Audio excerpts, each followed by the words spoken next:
जब बचपन गुजरा, समझ विकसित हुई और साहित्य के प्रति अनुराग बढ़ा, तब जिस कवि ने मुझे सबसे अधिक प्रभावित किया वो थे जन कवि बाबा नागार्जुन। पिछले हफ्ते उन्हीं अक्कड़ और फक्कड़ कवि की जन्मतिथि पर महाखबर उनको वंदन कर रहा है, उनको नमन कर रहा है। जनता मुझसे पूछ रही है मैं क्या बतलाऊं, जन कवि हूँ मैं साफ कहूँगा क्यों हकलाऊं। उपयुक्त पंक्तियाँ उनके जीवन दर्शन, व्यक्तित्व एवं साहित्य का दर्पण है। अपने समय की हर महत्वपूर्ण घटना पर तेज तरार कविताएं लिखने वाले क्रांतिकारी कवि बाबा नागार्जुन एक ऐसे हरफनमौला शख्सियत थे जिन्होंने साहित्य की अनेक विधाओं और कई भाषाओं में लेखन कर्म के साथ साथ जन आंदोलन में भी बढ़ चढ़कर भाग लिया। साथ ही साथ उनका नेतृत्व भी किया। 1930 में जब बाबा बौद्ध धर्म की दीक्षा लेकर वापस स्वदेश लौटे तो उनके सजातीय बंधुओं ने उनका सामाजिक बहिष्कार कर दिया। इस बहिष्कार से वे जीवन पर्यंत संघर्ष करते रहे किंतु नतमस्तक नहीं हुए। 1939 में उन्होंने छपरा में ओमवारी के किसानों के साथ मिलकर संघर्ष का नेतृत्व किया। छपरा और हजारीबाग जेल में कारावास भोगने के तुरंत बाद वो हिमालय तथा तिब्बत के जंगली इलाकों में भ्रमण के लिए निकल गए। 1941 में दूसरे किसान सभाई नेताओं के साथ भागलपुर केंद्रीय कारागार में बंद रहे। विडंबना देखिए, आजादी के बाद शासक वर्ग की नीतियों के विरुद्ध आवाज उठाने पर जेल में पुनः डाल दिए गए। उनके वृद्धावस्था का भी लिहाज नहीं किया गया।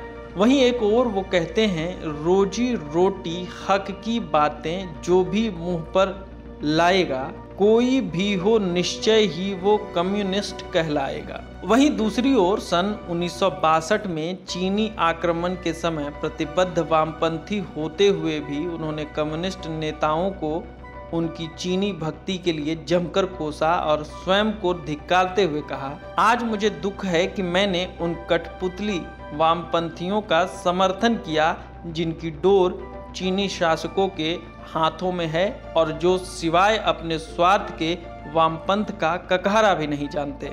स्पष्ट विचार, धारदार टिप्पणी, गरीबों और मजलूमों की आवाज उनकी कविताओं में प्रमुखता से शामिल रही।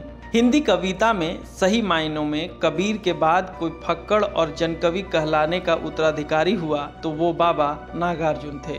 2000 मन गेहूं आया 10 गांवों के नाम, राधे चक्कर लगा काटने सुबह हो गई शाम, सौदा पटा बड़ी मुश्किल से पिघले नेताराम, पूजा पाकर साध गए चुप्पी हाकिम हुक्काम। अपने बारीकियों में एक स्वप्न वो हमेशा देखा करते थे, समता मूलक समाज के लिए। बाबा हमेशा कहा करते थे कि हमने जनता से जो लिया है उसे कवि के रूप में जनता को लौटाना होगा। इसलिए उनकी कविताएं सत्ता से सीधा सवाल करती थी, सीधा टकराती थी।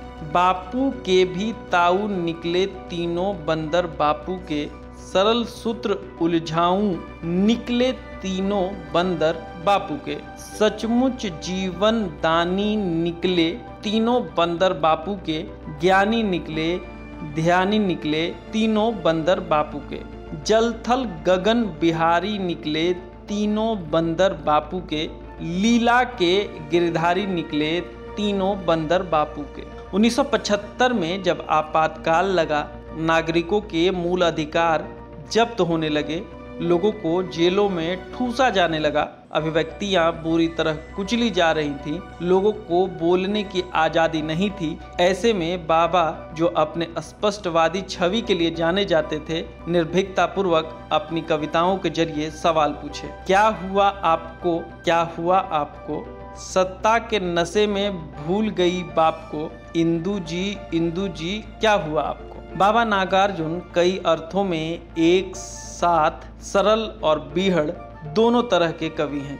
यह विलक्षणता भी कुछ हद तक निराली के अलावा 20वीं सदी के शायद ही किसी अन्य हिंदी कवि में मिलेगी। उनकी बीहड़ कवि दृष्टि रोजमर्रा के ही उन दृश्यों प्रसंगों के जरिए वहां तक स्वाभाविक रूप से पहुंच जाती है जहां दूसरे कवियों की कल्पना दृष्टि पहुंचने से पहले ही उलझ कर रह जाए। उनकी एक कविता पैनी दांतों वाली की ये पंक्तियां इस प्रकार हैं। धूप में पसरकर लेटी है मोटी तगड़ी अधेड़ मादा सुअर, जमुना किनारे मखमली दूबों पर पूस की गुनगुनी धूप में पसरकर लेटी है। वह भी तो मांदरे हिंद की बेटी है, भरे पूरे 12 थनों वाली। उनकी कविता कई दिनों तक चूल्हियों रोया चक्की रही उदास से उन्हें खूब समझा जा सकता है। 1966 का समय था और बिहार में अकाल की स्थिति बनी हुई थी, लेकिन जब परिस्थितियां सुधरने लगी तो बाबा ने कविता लिखी। कई दिनों तक चूल्हा रोया चक्की रही उदास, कई दिनों तक कानी कुतिया सोई उनके पास, कई दिनों तक लगी भीत पर छिपकलियां की गश्त, कई दिनों तक लगी भीत पर छिपकलियों की गश्त, कई दिनों तक चूल्हों की भी